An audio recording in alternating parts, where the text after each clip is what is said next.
Je suis devant le palais Brongniart à Paris où devait avoir lieu un colloque Santé et Humanité international avec de grandes personnalités scientifiques. Il a été censuré. Jean-Marc Sabatier, docteur en biologie cellulaire, vous étiez un des grands invités de ce colloque. Est-ce Oui, que vous pouvez d'ailleurs vous présenter pour qu'on vous connaisse mieux, même si vous oui, faites l'objet d'attaques très ciblées parmi tous ceux qui ne veulent pas voir la vérité apparaître? oui. Bonjour Nicolas. Alors moi, je suis en fait docteur en biologie cellulaire et en microbiologie. J'ai aussi une habilitation à diriger des recherches en biochimie et je suis directeur de recherche au CNRS en activité et je m'exprime ici en mon nom propre. Voilà. Donc ça veut dire j'ai avec moi là un grand scientifique qui s'est toujours exprimé après des études sérieuses, qui est au CNRS. Il s'exprime à titre personnel, bien Oui. sûr. Et pourquoi, selon vous, ce colloque a été annulé? Ben, je pense que le colloque gêne puisqu'il y avait des grandes personnalités étrangères qui venaient, comme le docteur Malone, il y avait deux prix Nobel aussi américains, et le docteur Malone est connu pour ses positions justement contre les vaccins ARN messagers, d'ailleurs qu'il a découvert. Et donc je pense que justement la tenue de ce congrès posait des problèmes. C'est un congrès organisé par le professeur Giuseppe Fritto, qui est le président du WABT, qui est une académie mondiale en fait de santé. Et je pense que c'est la raison en fait justement Sur quel de motif a ceci. été annulé ce colloque? Annulé quelques jours avant, il devait Oui, avoir lieu le week-end dernier. oui, tout à fait. Oui, je devais y participer. Alors, il a été annulé, d'après ce que je sais, parce qu'il craignait des manifestations, donc des dangers sécuritaires ici pour voilà pour le Palais Brognard. Donc nous sommes dans un pays qui se dit le pays de la liberté, où un colloque international avec les plus grands scientifiques en biologie est interdit tout simplement parce qu'ils vont parler des effets des vaccins ARN messagers. Alors, sur ces vaccins ARN messagers, quelles ont été vos découvertes? Quelle est votre thèse? Et pourquoi vous faites l'objet de tant d'attaques? Ben, je pense que je fais l'objet d'attaques parce que ça les Parlez dérange, bien parce que j'ai fort, si je peux me permettre. disons que bon, j'ai un discours scientifique sur les problèmes réels que pose la vaccination ARN messager, hein, parce que la stratégie n'est pas du tout au point, et je pense que ça les dérange, hein, puisqu'il y a non seulement la stratégie vaccinale contre la Covid, mais maintenant il y a toute une stratégie vaccinale ARN messager contre les animaux d'élevage, les animaux domestiques. Ils comptent à l'horizon 2030 changer tous les vaccins actuels, y compris ceux qui posent pas de problème, par des vaccins ARN messagers. Et donc la stratégie en elle-même ne fonctionne pas. Hein. C'est-à-dire que la vaccination ARN messager est complètement expérimentale. Les effets sont très délétères. Et actuellement, ils poussent une stratégie particulière à ARN messager, qui est l'utilisation de vaccins ARN messagers auto-amplifiants. Et là, ce sont les pires, puisqu'on intègre une information génétique dans l'ARN messager qui va coder pour un complexe enzymatique qui s'appelle le complexe réplicase, qui permet de copier l'ARN messager auto-amplifiant, donc faire des copies de cet ARN messager auto-amplifiant. C'est-à-dire qu'en théorie, il n'y a plus besoin de rappels vaccinaux, c'est-à-dire qu'on nous injecte une fois l'ARN messager auto-amplifiant et notre organisme fabrique en permanence du complexe réplicase et l'antigène en question. Ça peut être la protéine spike pour un vaccin anti-Covid ou ça peut être de l'hémagglutinine H5 par exemple pour la grippe aviaire, etc. Donc, Alors je vais être très clair parce que moi je suis là pour comprendre et je veux vous donner la parole pour que tous les Français puissent savoir. Euh, il ne faut pas confondre donc le vaccin classique. Vous n'êtes pas un anti-vaccin classique. ah non, pas du tout. Et il y a la preuve que je ne suis pas anti-vax parce que j'avais fait donc en décembre 2020 un article dans France Info où je disais que le vaccin anti-Covid, c'était très bien qui allait arriver, hein, puisque les vaccinations allaient commencer. Et je pensais que c'était un vrai vaccin. En fait, c'est pas du tout un vaccin. Et j'avais soulevé le problème de la possibilité que l'antigène, c'est-à-dire que la protéine spike, se fixe sur le récepteur ECA2, sur ça ou ses cibles, et donc que ça allait poser un problème, puisqu'en fait la protéine spike vaccinale peut dérégler le système rénine-angiotensine, qui est à l'origine justement des pathologies Covid. Voilà. Alors si je reprends pour être très pédagogique, moi je ne suis pas médecin, quelle est la différence entre un vaccin classique et un vaccin ARN messager? Et si j'ai bien compris, à l'occasion de la crise Covid, euh, il y a certains pays, il y a eu des vaccins qui étaient des vaccins classiques, et puis il y a eu cette grande Oui, invention qui a été démontrée, enfin qui a été pas prouvée, qui a été vendue comme un miracle technologique, qui sont les vaccins ARN messagers. Quelles sont les différences? Quelle est la différence fondamentale? Et deuxième question, quelles sont les conséquences que vous avez vues, puisqu'il y a énormément d'alertes dans le monde entier? Le nouveau ministre de la Santé, Kennedy, a indiqué que les vaccins ARN messagers n'étaient pas sûrs. Il les a décommandés, si je puis dire, pour les jeunes et les personnes âgées, dans une récente décision.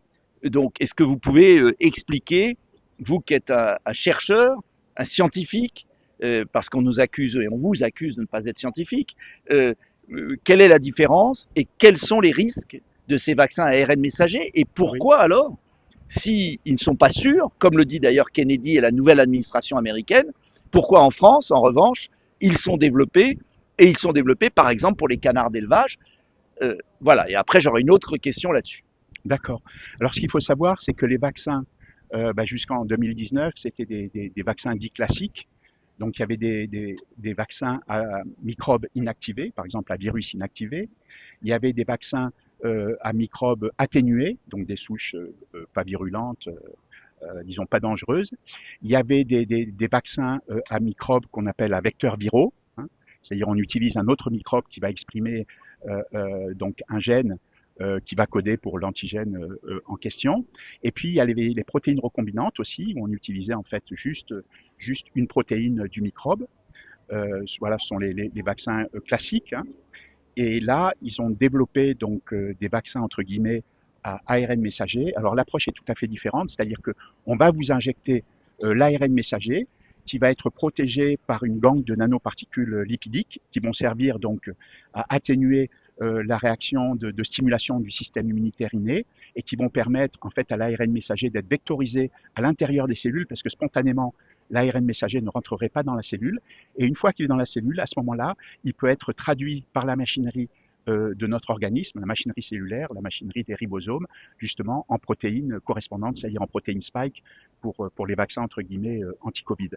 Alors, ces vaccins ARN messagers, entre guillemets, il y en a plusieurs types. Il y a les conventionnels, ce sont ceux qu'on connaît ici avec le Comirnaty de Pfizer-BioNTech, avec le Spikevax de Moderna. Mais il y a ici les vaccins ARN messagers auto-amplifiants, transamplifiants et à point quantique de graphène qui sont donc en développement. Alors là, le problème, il vient du fait que quand on injecte deux personnes différentes avec la même quantité d'ARN messager, ces personnes ne vont pas nécessairement produire la même quantité d'antigènes, hein. Il y a des personnes qui vont produire, par exemple, dans les cas des vaccins entre guillemets anti-Covid, qui vont produire beaucoup de protéines spike, d'autres qui vont en produire très peu. Donc ça, c'est le premier problème, c'est-à-dire qu'on ne maîtrise pas la quantité de l'antigène qui va être effectivement produit. Après, la deuxième chose, c'est qu'on ne maîtrise pas la demi-vie et la biodistribution des ARN messagers. On ne sait pas où ils vont. Ils restent pas dans le muscle deltoïde, en tout cas. Ils circulent. Ils sont captés donc par les différents organes et tissus. Donc, ils peuvent se retrouver donc dans différents types cellulaires et donc fabriquer de la protéine spike. Donc, on maîtrise pas la biodistribution. On maîtrise pas non plus leur demi-vie parce qu'ils ont été entièrement modifiés. Ce qu'on entend, c'est toujours les ARN messagers, c'est très instable, donc ça va être traduit en protéines spike, et puis ça va être dégradé immédiatement. En fait, c'est complètement faux. La demi-vie de ces ARN messagers qui ont été entièrement modifiés est très très longue. Elle dure des mois. On peut la détecter des mois après une injection vaccinale. L'autre chose qui est pas des moindres, c'est qu'ils utilisent dans ces ARN messagers un dérivé de nucléotide qui s'appelle la méthyl-1-pseudouridine, et on sait que ce dérivé conduit à la production de protéines hors cible, qu'on appelle aussi protéines fantômes, voilà, protéines aberrantes, et quelque part c'est très grave. Pourquoi? Parce que lorsqu'on va vous injecter cet ARN messager qui va contenir une multitude de dérivés méthyl-1-pseudouridine, par exemple, un ARN messager conventionnel contre la Covid, c'est à peu près 4300 nucléotides. Donc, il y a plus de 1000 méthyl-1-pseudouridine. À chaque fois, il y a entre 8 et 12% d'erreurs de saut du cadre de lecture de plus 1 avec les méthylènes pseudoéridines qui conduisent donc à la production d'une multitude de protéines inconnues. et ces protéines inconnues vont stimuler le système immunitaire. Et donc, ça va pouvoir, en cas d'immunoréactivité croisée, ce qui sera forcément le cas, ça va déclencher des troubles métaboliques, puisque ça va affecter des voies de signalisation cellulaire, ça va pouvoir lancer des maladies auto-immunes, ça va pouvoir lancer des cancers, on maîtrise rien. Donc ce que vous voulez dire en fait, c'est que la recherche n'est pas assez établie sur cette espèce de bombe à retardement qu'on envoie dans l'organisme avec des personnes qui réagissent différemment. Parce que moi, ce que me disent euh, vos opposants, si je puis Oui, dire, oui. ou nos opposants, qu'importe, c'est oui, mais regardez, vous dites que c'est une catastrophe, mais il y a des milliards de gens qui ont été vaccinés et ils n'ont rien. Et les effets secondaires dont vous parlez, qu'ils reconnaissent maintenant, Mm. ne sont que des effets secondaires sur peu de personnes. Or, quand on regarde les statistiques officielles, c'est quand même beaucoup de monde. Oui, oui, c'est énorme. Mais pourquoi il y a certains individus qui n'ont rien et pourquoi il y en a d'autres qui ont beaucoup? Oui. Comment vous répondez à leur argumentation là-dessus? Oui. Alors, il faut savoir aussi qu'il y a les nanoparticules lipidiques qui, en plus des ARN messagers, sont toxiques. C'est-à-dire ces nanoparticules lipidiques, ça va être du cholestérol, ça va être des phospholipides, ça va être des lipides pégylés, des lipides cationiques. Et on sait que les lipides pégylés et les lipides cationiques ne sont pas des lipides naturels. Et on sait qu'ils sont toxiques.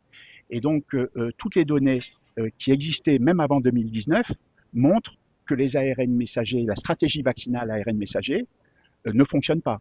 Toutes les données sont négatives. Donc quand on dit que le fait de refuser la vaccination ARN messager, c'est être anti-science, c'est pas vrai. C'est justement être scientifique, parce que les données expérimentales qui ont été publiées, qui sont accessibles à tous sur PubMed, qui ont été publiées donc avant 2019, montrent bien que ça ne fonctionne pas. Alors, sur ces données scientifiques, vous avez répondu à des fact-checkers, vous avez été attaqué une fois et vous avez répondu. Ce que j'aimerais, c'est que vous nous passiez les liens des données que je mettrai sous la vidéo pour que tout le monde puisse vérifier ce que vous dites et qu'on ait un vrai débat. D'ailleurs, vous n'êtes pas le seul à le dire. Et justement, dans ce colloque qui a été interdit, un colloque interdit en France, il y avait des invités qui partagent votre point de vue, j'imagine. Oui, dont Robert Malone, justement, en fait, fameux Robert Malone, qui est le père en fait des ARN messagers, qui a travaillé dessus dans les années 80. Donc c'est lui qui avait inventé et qui maintenant le critique. Oui, tout à fait, oui. Alors, aussi sur la question précédente, ce qui est important de savoir, c'est qu'il y a des gens qui peuvent faire des formes plus ou moins sévères de pathologie Covid suite à une injection vaccinale ou suite à une infection. Et ça dépend du patrimoine génétique de la personne, notamment de son complexe majeur d'histocompatibilité. C'est un petit peu complexe pour les gens, mais ça va dépendre de la génétique des personnes, parce qu'on n'est pas équivalent génétiquement. On a un système HLA qui est présent sur toutes nos cellules et qui va déterminer en fait notre sensibilité plus ou moins à un dérèglement du système rénine-angiotensine, puisqu'il y a des allèles, on connaît à peu près 1000 allèles des HLA de classe 1 et de classe 2, et il y a certains allèles qui vont conférer une bonne résistance à un dérèglement du système rénine-angiotensine, et d'autres au contraire qui vont conférer une certaine sensibilité qui va faire que ces personnes-là vont avoir plus de propension à faire des formes très délétères de Covid, par exemple. Et puis, il y a d'autres choses. Il y a la présence ou non de comorbidité. C'est-à-dire quand vous avez une comorbidité, quand vous êtes obèse, quand vous êtes hypertendu, quand vous avez un diabète de type 2, que vous avez une maladie auto-immune, que vous avez un cancer, vous avez déjà un dérèglement du système rénine-angiotensine. Et donc, il est plus facile pour vous de faire des formes très sévères de Covid parce que vous avez déjà un problème avec le système rénine-angiotensine. Et puis, il y a votre taux plasmatique de vitamine D, aussi de calcidiol, qui est très important parce que la vitamine D, dont le taux plasmatique doit être supérieur à 50 nanogrammes de calcidiol par ml, c'est un taux qui est très important parce qu'il va être très protecteur contre les dérèglements du système rénine-angiotensine, parce que c'est un frein à la suractivation du système rénine-angiotensine, et c'est une suractivation qui est induite par la présence de la protéine spike, par exemple. Voilà, c'est pour ça que j'ai recommandé très tôt en fait l'utilisation d'une supplémentation en vitamine D qui va être très protectrice, y compris chez les gens qui ont des comorbidités et surtout même chez eux, pour éviter de faire des formes graves. Aujourd'hui, il y a une prise de conscience par beaucoup de gens du caractère dangereux dès la vaccination ARN. Il y a beaucoup de Français qui se sont fait abuser, qui ont eu une dose, 2 doses, qui ont renoncé à la 3e dose, à la 4e, à la 5e. Quel conseil vous leur donneriez? Parce que souvent ils me disent, oui, vous passez votre vie à rappeler ça, ne nous rappelez plus des mauvais souvenirs, de toute façon on nous a forcés, qu'est-ce qu'on peut faire? Au-delà de la dénonciation de ces vaccins ARN qui ne sont donc, comme le dit Kennedy aux États-Unis, qui ne sont pas mûrs, pour être clair, Oui, oui. c'est le moins qu'on puisse dire. Quel conseil vous donneriez aux gens qui ont été vaccinés et qui aujourd'hui se trouvent confrontés à tous ces dégâts en chaîne? Oui. Eh ben, ce que je leur conseillerais, c'est de procéder à une supplémentation avec des complexes de vitamines déjà, et puis de compléments alimentaires. Alors, ce qui va être très important pour une personne qui souffre d'effets secondaires de la vaccination entre guillemets contre la Covid, c'est d'avoir une supplémentation importante en vitamine D, justement pour éviter, pour freiner le système rénine-angiotensine qui est suractivé. Donc cette vitamine D, idéalement, elle est prise avec de la vitamine K2.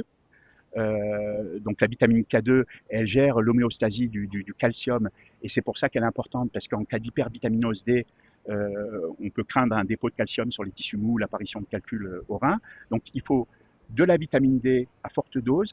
Il faut également donc justement de la vitamine K2. Il faut du magnésium, ce qui va être très important, à peu près 300 mg de magnésium, parce que le magnésium va être un cofacteur des enzymes qui vont transformer la vitamine D3 qui est inactive en calcitriol, qui est la forme bioactive. Alors sans rentrer dans tous les détails, parce que je ne veux pas faire une consultation médicale, alors, et après on va m'accuser de... Il faut du sélénium, il bon, faut en tout cas, il y a des moyens. Il y a des moyens. Du N-acétylcystéine. Bon, il y a des moyens. Oui. Pour conclure, partout dans le monde, il y a des gens comme vous, grands professeurs scientifiques, qui dénoncent. Leur colloque est interdit ici. Aux États-Unis, le ministre de la Santé commence à prendre du recul sur tout cela. Il y a un nouveau comité vaccinal qui a été nommé à la FDA. Pourquoi en France, on se précipite avec notamment les vaccins de tous les volailles, enfin les canards plus exactement, ARN messager dupliquant? Est-ce qu'on sait si ces volailles qui vont être vaccinées pourront transmettre tout ça à l'homme qui va les manger? Est-ce qu'on a des indications? Comment on fait? Et ça sera ma dernière question, sinon on va être trop long. Mais comment on fait? Et puis dernière question aussi, avant-dernière question, et dernière question, qu'est-ce que vous répondez à ceux qui vous attaquent très violemment en disant que vous faites commerce de ça, que vous êtes... etc. Parce qu'il faut leur répondre. Et moi, je vous donne la parole pour que vous leur répondiez comme Christian Perron, comme Didier Raoult, parce que dans cette affaire, moi, je ne suis pas médecin, je veux que la parole soit libre dans notre pays. Et donc, j'estime que les Français ont le droit d'écouter tous les points de vue et après de faire leur jugement. Oui, déjà, tout ce qui a été décrit, par exemple, dans Marianne est complètement faux, hein. Je veux dire, il n'y a jamais eu de cagnotte montée, etc. C'est complètement faux. Je veux dire, moi, la crise Covid, elle m'a coûté de l'argent, elle m'a rien rapporté du tout, hein. Donc voilà. Ça. Donc il n'y a aucun intérêt financier dans la. Absolument aucun intérêt financier. Je dirais même au contraire. Voilà. Alors autrement, comme vous parliez du vaccin entre guillemets ARN messager auto-amplifiant contre les canards. Alors il s'agit en France d'un vaccin contre la grippe aviaire. Oui, contre la grippe aviaire, mais quelque part c'est aussi contre les canards. Bon. Mais disons que c'est un vaccin qui s'appelle CEBA, le Response One, et qui produit en fait de l'antigène H5. Hein, pour lutter contre la grippe aviaire, notamment du canard, c'est pour le H5N8. Et en fait, donc c'est un vaccin ARN messager auto-amplifiant. Qui utilise apparemment donc un nucléoside modifié d'après la notice, hein, qui est certainement la méthyle-1 pseudo-éridine. Et dedans, à la place de nanoparticules lipidiques, il y a des nanoparticules d'oxyde de fer et du squalène, qui est thermorésistant. Alors, il y a 62 millions de canards qui ont été injectés en France. Sans étude préalable. À ma connaissance, non. Et sur les 62 millions, ils n'ont pas tous été injectés avec le vaccin ARN messager auto-amplifiant. Il y en a un peu moins de la moitié, à peu près 28 millions. Le reste est avec un vaccin inactivé, disons classique. Donc on injecte ce produit qui va produire en permanence justement de l'antigène H5, hein, de l'hémagglutinine H5. Alors il y a un danger. Pourquoi? C'est parce que ces ARN messagers dont on dit qu'ils sont thermosensibles le sont pas nécessairement.